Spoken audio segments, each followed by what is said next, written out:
Up next, to give us some opening remarks as well, would like to welcome Mayor Dineo Mmako, the acting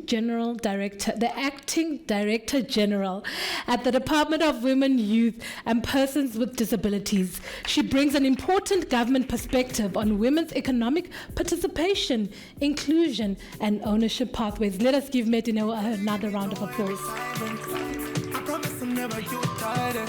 Even though I got a girl, you're my side chick. Do you want to use this one or?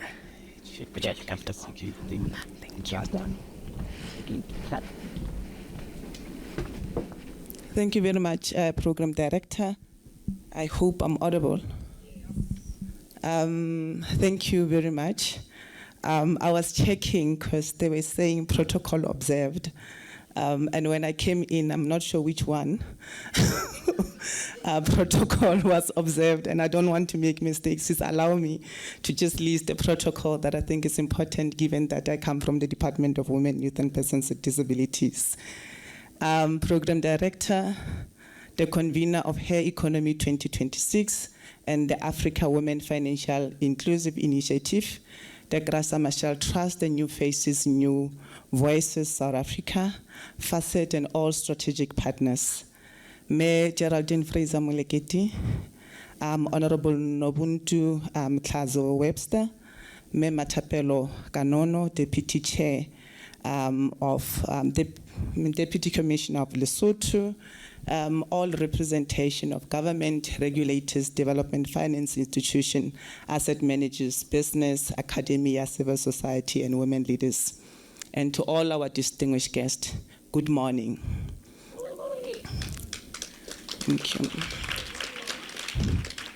Allow me to convey the apology of the Minister in the Presidency responsible for Women, Youth and Persons with Disabilities, Minister Sindisiwe Chakunga, who is unable to be with us today. The Minister extends her full support to this important convening and her appreciation to the organizers, partners, and participants for placing women economic power at the center of national transformation agenda. The Department of Women, Youth, and Persons with Disability is honored to offer this message of support at Hair Economy 2026. The theme, Women, Capital, and Architecture of Ownership, is necessary because it moves us beyond political or polite inclusion and superficial inclusion that we normally talk to. It asks a supper question: who owns the economy? Who controls the capital? Who makes allocation decisions? And who benefit from the design of the market? That is a correct question for South Africa today, and we must continue to ask it until we get the answers. For many years, economic transformation is discussed or has been discussed through a language of access, inclusion, and participation. The concept remains important, but the next step is ownership, as with many of the previous speakers have indicated. A woman may be included in the economy and still remain without assets. A young woman may be entrepreneurial like Ausaka Mokoni and still be excluded from productive economic opportunities. And we appreciate your story because it gives hope.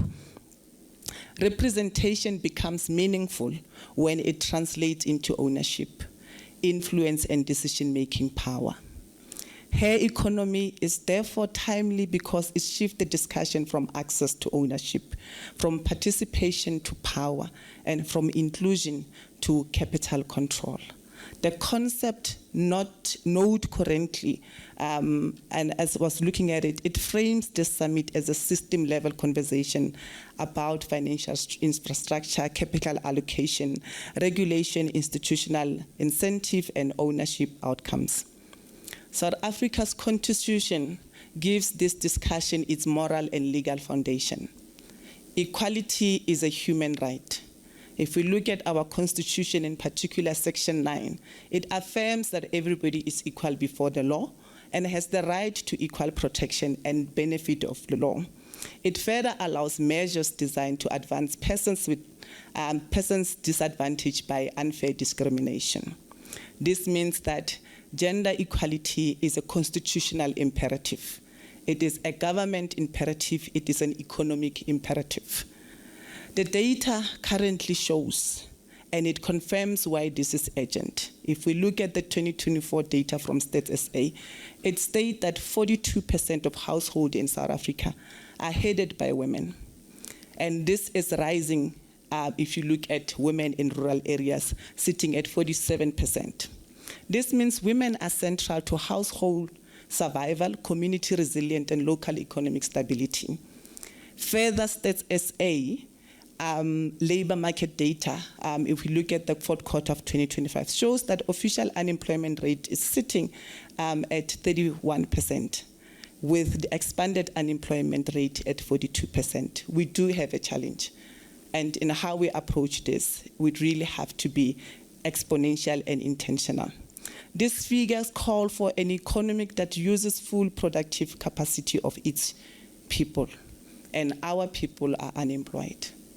And how do we resolve the challenges we have? If we look at financial inclusion data, it also points in the same direction. It talks to female-headed households that remain more financially excluded in access to formal finance services such as credit card, overdraft facilities, and mortgages. And this, we're talking about 5% of female households in comparison to 9% of male-headed households that do have access to this. This tells us something very important, that the problem is not women's capacity. The problem is the system and how it's designed. Women have ambition. Young women have innovation. Persons with disabilities have capability. What is required is fair access to capital, to markets, to procurement, technology, to infrastructure, to productive assets, to data, to network and decision-making platform. The department has therefore been advancing a coordinated approach aimed at strengthening economic participation, expanding access to opportunities, improving institutional accountability, and embedding empowerment objectives into the core system of government and the broader economy.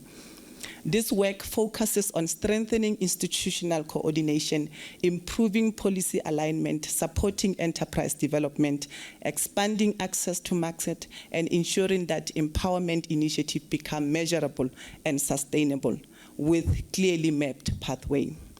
Importantly, this approach of government recognizes women, youth, and persons with disability not as a passive beneficiary of development, but as an active economic agent capable of driving innovation, productive, and inclusive growth.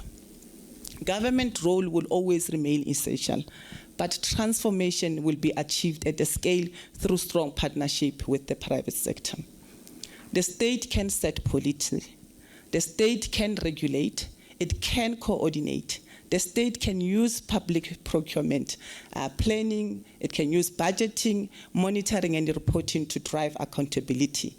But private sector holds significant influence over capital, over investment pipeline, supply chain technology platforms, market access, financial product, and ownership structures. The efforts already made by the private sector are highly appreciated. Where financial inclusion or institution, asset managers, insurer, corporate and development partners and investment are opening doors for women, youth, and persons with disability.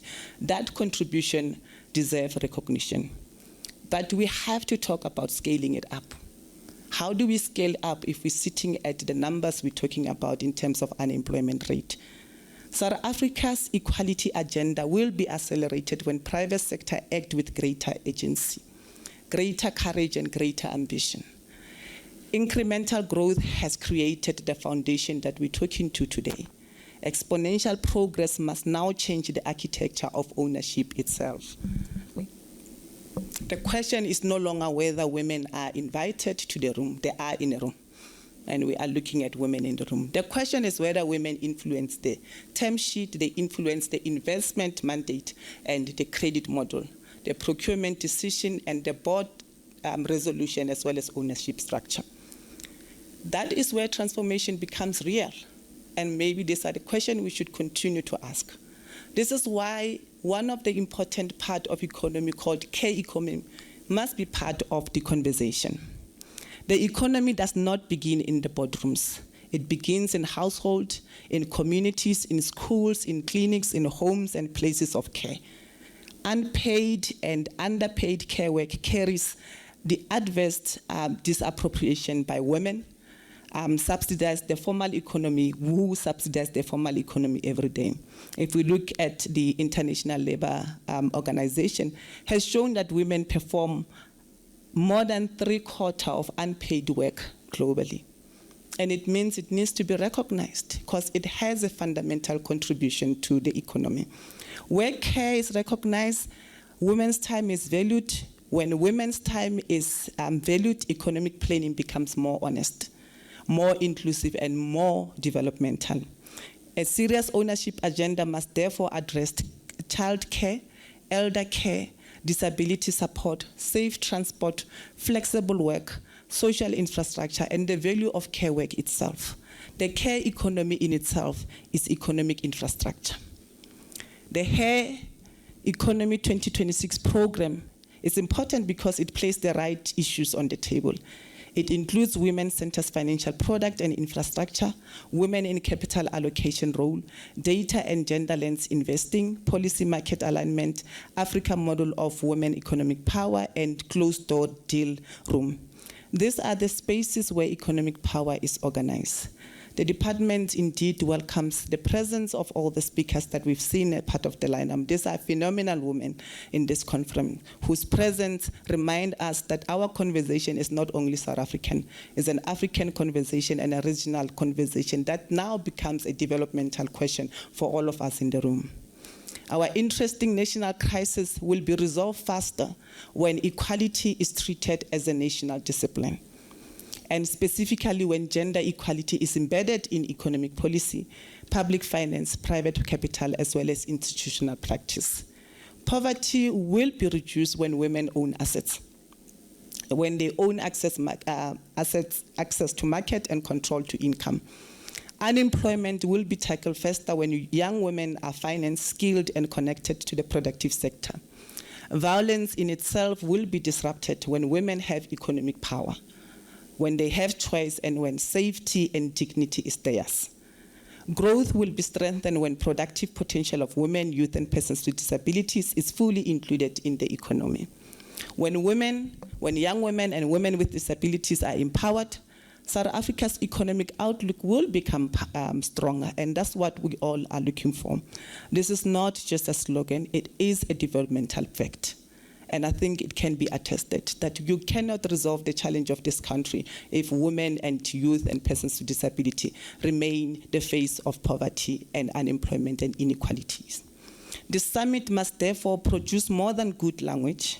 South Africa already has powerful language on inclusion, on advancement, and etc. The country now needs institutional commitment that can be monitored.